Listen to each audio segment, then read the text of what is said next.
tumaini lako. Lakini mimi namshukuru Mungu, mimi pamoja na yule ambaye anaamini Mungu, tumeweka tumaini letu kwa Mungu Baba, Mungu ambaye ana nguvu na uwezo na mamlaka yote. Mimi namwamini na nimeweka tumaini langu kwake Mungu. Je, tumeweka tumaini letu wapi? Tumeweka tumaini letu wapi? Na tutaweza kusoma maandiko katika kitabu cha Isaya.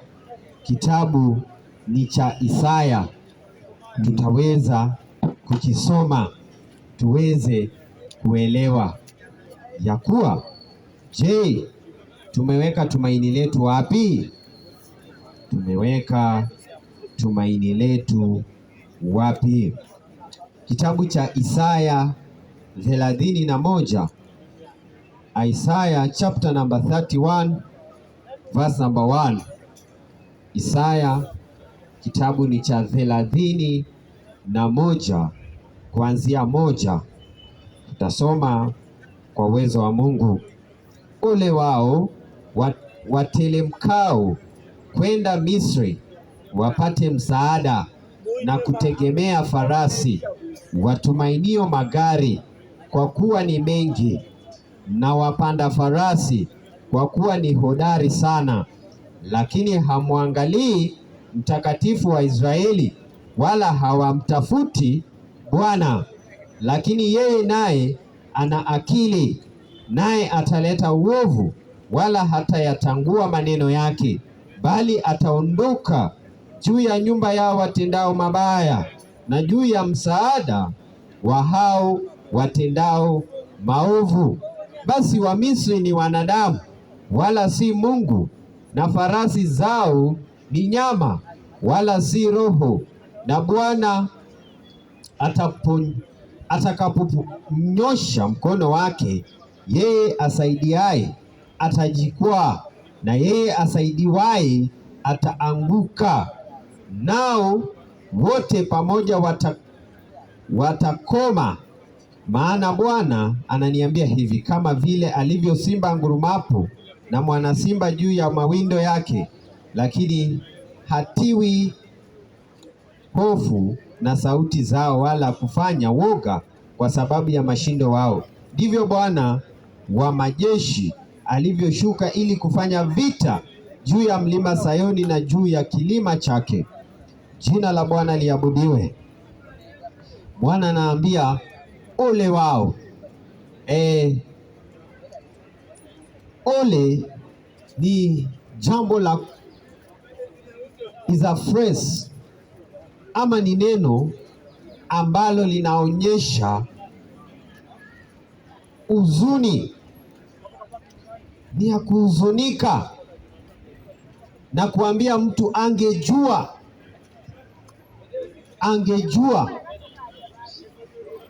ya kuwa pahali anaenda ni pabaya. Ole, unahurumiwa, maana hata msaada ambayo unaenda kutegemea haitakusaidia, maana unaenda kutegemea kitu ambacho ni Mungu Baba amekiumba na ana uwezo wa kufanya chochote atakacho. Ole wao wanaotelemka Misri, wanaoenda ili watafute kutegemea magari na farasi ya Misri. Hii katika hali ya kiroho tutaweza kuelewa ya kuwa ni msaada gani unaenda kutafuta, ni nani ambaye unatafuta. Biblia inasema na wamwangalii Mtakatifu wa Israeli. Hawamtegemei Mungu wa mbinguni, hawamtegemei Mungu Baba anayeumba mbingu, ameifanya mbingu na nchi, ameumba kila kitu na kuliweka, ameifanya kila kitu kwa uwezo wake. Ole wao wanaotafuta kutegemea, wanaofikiri na kudani watategemea pesa kama kitu ambacho kitawasaidia hata katika shida zao, na wanakosa kumwangalia mtetezi, wanakosa kumwangalia Mungu, wanakosa kutegemea Mungu Baba. Vitu vyote vitapita, farasi na magari yataisha. Farasi, neno la Mungu imesema, je, wanadamu hao ni nyama na mwili tu? Lakini Mungu ni roho, na Mungu ana uwezo. Mungu anatamalaki milele na milele, hana mwanzo na mwisho. Yeye Mungu anatamalaki milele na milele. Mungu Baba, Mungu ambaye ana uwezo. Je, tumeweka tumaini letu wapi?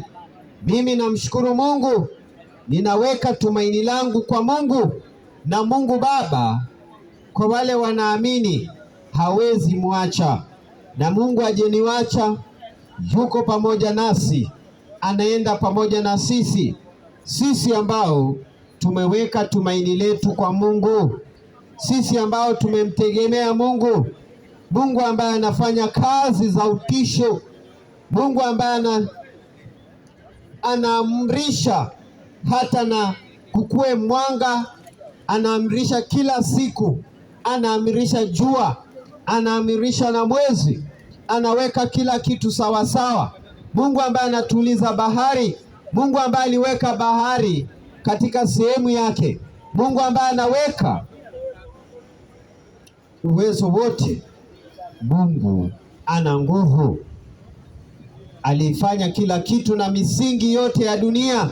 Mungu Baba, hapo ndo tunaweka tumaini letu kwake, kwa Mungu Baba, ndipo ambapo tunaweka tumaini letu.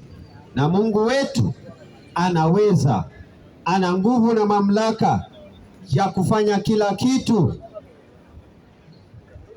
Yeye ana nguvu. Kwa hivyo tusiweke tumaini letu katika umaskini wetu, ya kuwa hiyo ndio itatusaidia. Tusiweke tumaini letu kwa nguvu zetu hizi za nyama, maana Biblia imesema binadamu tu ni nyama. Tusiweke tumaini letu kwa nguvu zetu, maana watu wamezaliwa, wamekuwa vijana, wamezeeka na wamekufa, bali watabaki kumtegemea Mungu ambaye nguvu zake haziishi. Yeye alali wala asinzii. Mungu Baba alali wala asinzii. Yeye apungukiwi na nguvu hata siku moja.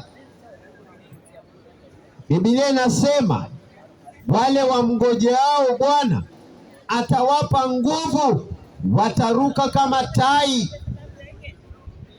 Katika kitabu hiki ambacho ni kibiblia, ambayo ni Biblia, katika Isaya inasema, heri wamngojeao Bwana, maana atawapa nguvu mpya.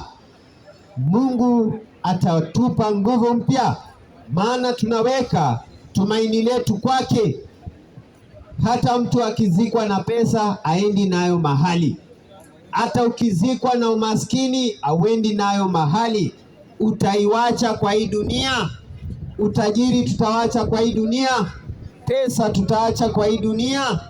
Hii nguvu na hii mwili itarudi kwa mavumbi.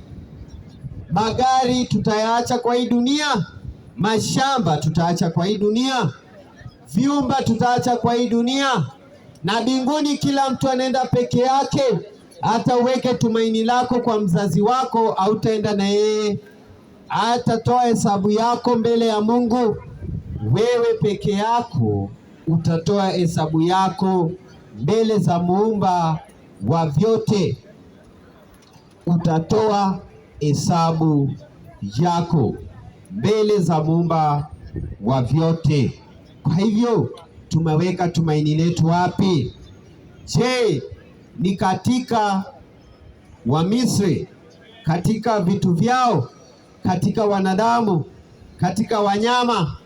Wapi tumeweka tumaini letu, ama tumeweka tumaini letu katika miungu, ama tumeweka tumaini letu katika ushirikina na uganga na uchawi na yote, hata kuabudu sanamu na kufanya kazi zote ni kufanyia ulimwengu wa giza.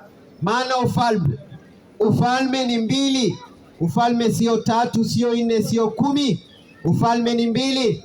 Kama umtumikii Mungu, basi unatumikia ufalme wa giza.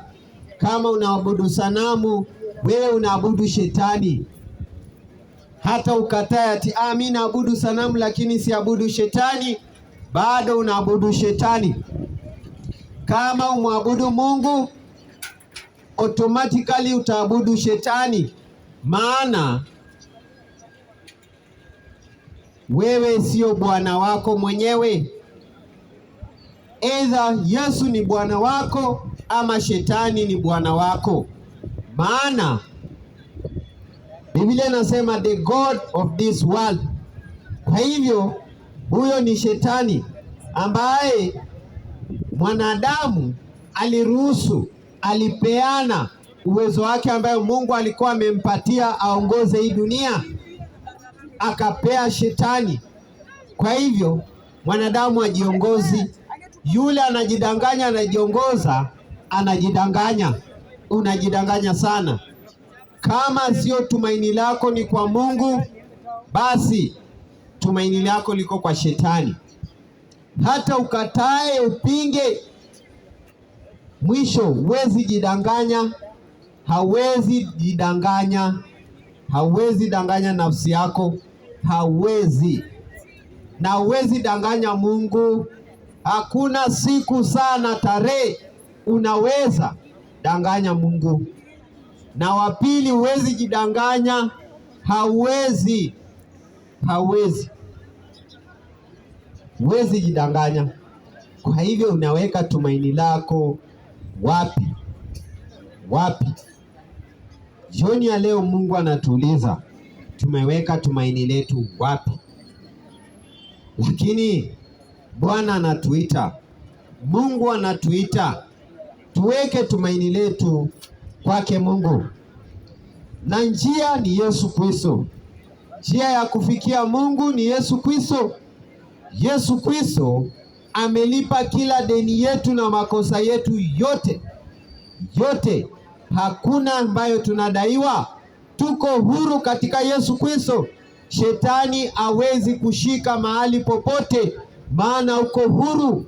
Wewe uko huru, lakini umemkubali Yesu Kristo awe Bwana na Mwokozi wa maisha yako. Ukiweka Yesu Kristo awe Bwana na Mwokozi wa maisha yako, basi umeweka tumaini lako kwa Mungu. Umeweka tumaini lako kwa Mungu, kwa Mungu tu. Usidanganyike. Hakuna ati vitu ilitokea wapi? Ilitokea wapi? Miti ilitokea wapi? Hatunadanganywa ilitokea tu. Hapana. Kuna vile vitu imepangwa, vile imepangika, vile siku inaanza, vile inafika jioni, vile kuna kuwa na mwezi, vile miti imepangika. Kuna milima mahali sehemu ilipo, kuna bahari, kuna wanyama wa porini, kuna ndege wa angani. Vitu vile vimepangika. Kuna binadamu na wao ambao wanajiharibu, wanajidanganya wenyewe, wanajidanganya kwa kuharibu, kwa kufanya vitu ambavyo inawafanya wakuwe complicated. Na Mungu aliwaomba tu very simple, but they are making themselves to be complicated. Wanajifanya wajiharibu. Kwa hivyo Mungu yuko anatawala mbinguni, yeye anatawala, na wale wanaweka tumaini lao kwa Mungu hawawezi kutayarika. Yaani hawawezi kuzimia, hawawezi kukosa nguvu. Watasonga mbele, watasonga mbele katika kila changamoto. Hakuna barabara inakosa mlima na mabonde. Kwa hivyo maisha ni kama barabara, iko na milima na mabonde, na hiyo milima na mabonde inatuweka tunakuwa wenye nguvu ya kusonga mbele, ya kusonga mbele. Ya kwanza inaonyesha utukufu wa Mungu. Katika hayo changamoto tutaona utukufu wa Mungu akifanya miujiza, miujiza kwa hakika kwa wale wanaamini.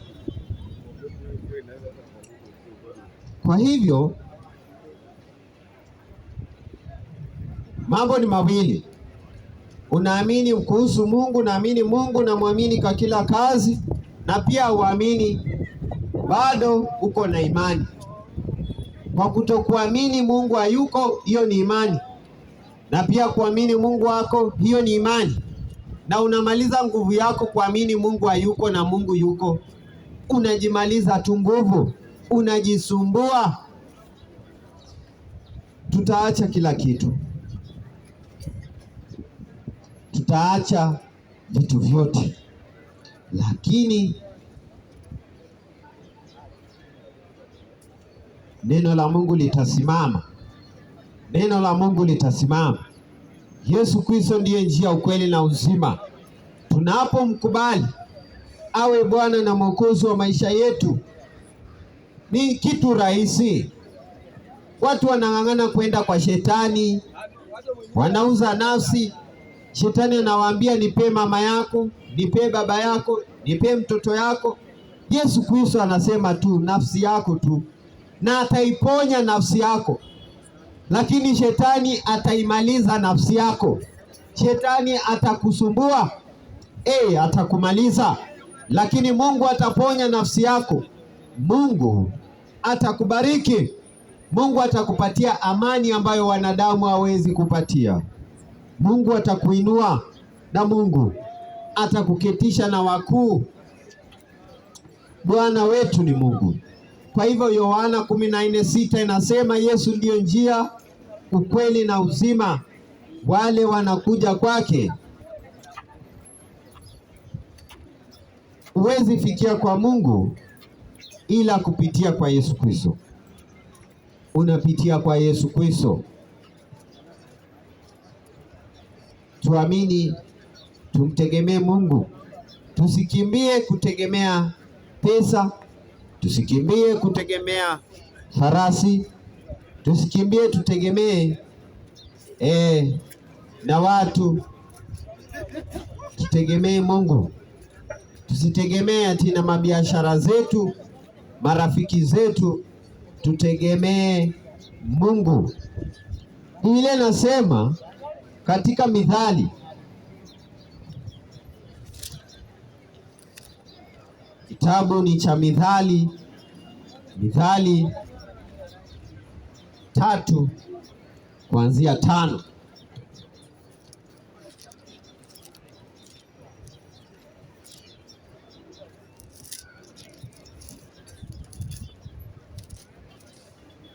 Kitabu cha Mithali, Proverbs chapter number 3 kuanzia 5. Proverbs, Mithali 3 kuanzia 5. Mtumaini Bwana kwa moyo wako wote, wala usizitegemee akili zako mwenyewe. Katika njia zako zote mkiri yeye, naye atanyosha mapito yako. Usiwe mwenye hekima machoni pako, mche Bwana ukijiepusha na uovu. Mtumaini Bwana kwa moyo wako wote, kwa moyo wako wote. Biblia inasema where your treasure is, there your heart is. Mahali umeweka Kama ni gari yako, unaona hiyo ndio kila kitu kwako, yaani wakichukua hiyo gari utakufa. So hapo ndio umeweka moyo wako, lakini jiweka tumaini lako katika Mungu ambaye anakupatia vitu vyote bila kubakisha kile unachohitaji. Vitu vyote kabisa anakupa. Maisha tena ya milele, maisha ya milele. Tunaangalia hata vile tuweke tumaini letu kwa Mungu, maana anatutakia mema wakati wote na ametupangia mazuri kila wakati. Ametupangia mazuri. Tuweke tumaini letu na moyo wetu wote umtegemee Mungu. Moyo wetu, nasema kwa moyo wetu wote, mali tunaweka kila kitu chetu kwa Mungu. Unaweka kila kitu yako kwa Mungu. Hata unaweza acha gari yako hapa na uende mpaka pale unaenda ushago na urudi, maana unajua ni Mungu ndiye anaichunga, sio serikali ama mtu mwingine. Unaacha hapa vitu zako ukijua ni Mungu anakuchungia. Lakini pia usimjaribu Mungu. Fanya kitu ambacho Mungu anachokitaka na utabarikiwa. Inamaanisha hata wakati unaenda kazi ama unaenda shughuli zako na umeacha mali yako, umeacha pesa zako ama kitu chako, unajua ni Mungu ndiye anachunga. Watoto wako hata wakienda shuleni, wakiwa wanacheza, wakiwa huko na huko, unajua ni Mungu anawalinda, maana umeweka tumaini lako kwa Mungu. Kuna wengi katika Biblia waliweka tumaini lao kwa Mungu na Mungu alikuwa pamoja na wao. Kuna ndugu anaitwa Ayubu, aliweka tumaini yake kwa Mungu na Mungu alikuwa amemzingira. Shetani hakuwa na nafasi ya kumfikia, maana alikuwa ameweka tumaini lake kwa Mungu. Na sisi ambao tutaweka tumaini letu kwa Mungu, tusiweke tumaini letu kwa pesa ama kwa farasi wa Misri ama kwa vitu ambavyo vitaisha, vina mwisho. Tuweke tumaini letu kwa Mungu. Tuweke tumaini letu kwa Mungu. Kila kitu ina mwisho, lakini Mungu hana mwisho. Mungu hawezi kuacha. Vitu vina mwisho. Hata hii maisha, hii dunia ina mwisho. Kukufa, wenye watakufa tutakufa, lakini tunaishi ndani ya Kristo. Kwa Yesu Kristo tunaishi milele. Kukufa tutakufa, tuache magari, tuache pesa, tuache umaskini, tuache yote kwa hii dunia, tuache kila kitu, lakini ndani yetu tukiwa na Yesu Kristo tunaishi milele. Tuna umilele. Sio sisi tunaishi, bali Kristo Yesu anaishi ndani yetu, na yule ambaye yuko ndani yetu ni mkuu sana kuliko ambaye yuko kwa dunia, ambaye ni Shetani. Ako kwa dunia, lakini Yesu Kristo, Mungu Baba, Mungu Mwana na Roho Mtakatifu, wale wako ambaye wako ndani yetu ni mkuu sana, ni mkuu tena sana. Ukijua ya kuwa wakati umemkubali Yesu Kristo, wakati uko na Roho Mtakatifu, uko na Mungu ndani yako, maana Roho Mtakatifu ni Mungu.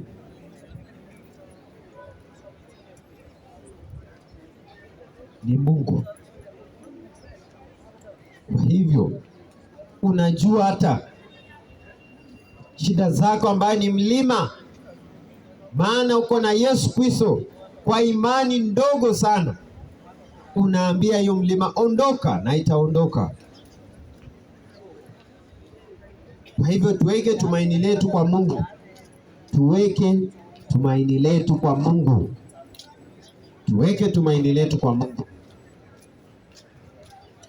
Wakati huu karibu sana katika ufalme wa Mungu, ya kuwa amini katika moyo wako na ukiri na mdomo wako ama kinywa chako ya kuwa Yesu Kristo ni Bwana na Mwokozi wa maisha yako, ndipo utaokoka na utakuwa umemtegemea Mungu. Amini katika moyo wako. Jambo hili linataka imani. Amini katika moyo wako ya kuwa Yesu Kristo ni Bwana na Mwokozi, na ukiri na kinywa chako, basi utaokoka.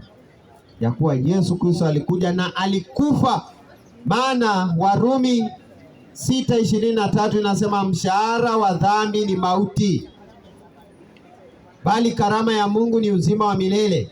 Na ya kuwa nimewahi danganya, nimewahi hua, nimewahi fanya udhalimu na makosa, na mimi nahitaji kukufa, lakini Yesu Kristo alilipa hiyo deni ya kukufa. Kwa hivyo hakuna mtu hajawahi danganya. Kila mtu amedanganya, kila mtu amekosea, na ghadhabu ya hiyo makosa ya kudanganya na kuiba ni mauti. Lakini karama ya Mungu ni kwa njia ya neema ya ukombozi iliyo ndani ya Yesu Kristo. Ni neema ya Mungu tumeokolewa. Amini katika moyo wako, amini katika moyo wako, amini katika moyo wako, ndani ya moyo wako amini ya kuwa Yesu Kristo ni Bwana na Mwokozi wa maisha yako, na ukiri na kinywa chako. Ukiomba maombi haya, na kuomba uombe maombi haya nyuma yangu, sema hivi: Bwana Yesu, naja mbele zako, mimi ni mwenye dhambi, nimefanya makosa mengi. Bwana nisamehe, yafute makosa yangu yote. Naamini ya kuwa ulikuja ukaishi dunia, ukakufa na ukafufuka kwa sababu ya makosa yangu. Bwana, yafute jina langu kutoka kwenye kitabu cha mauti na uandike jina langu kwenye kitabu cha uzima wa milele. Asante Mungu. Amen.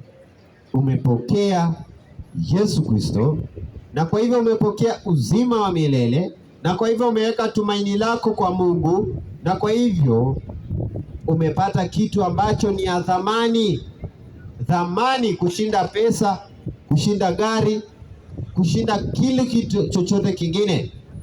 Kukuwa na Yesu Kristo ni thamani kubwa sana. Kukuwa na Yesu Kristo ndani yako ni kitu cha thamani sana, tena sana. Kwa hivyo endelea, hata na Wakristo ambayo tunajiita Wakristo, tuendelee kusoma neno la Mungu kila wakati, na tulitafakari usiku na mchana, ndipo tutakapofanikiwa kwa utukufu wa jina la Mungu. Jambo lingine, unaweza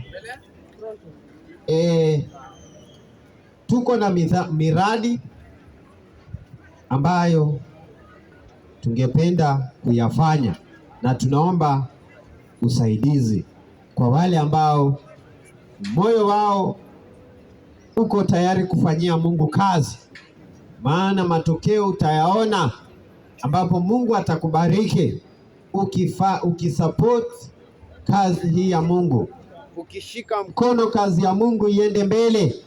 Mungu hawezi kuacha, maana Mungu amekubariki ili ufanye kazi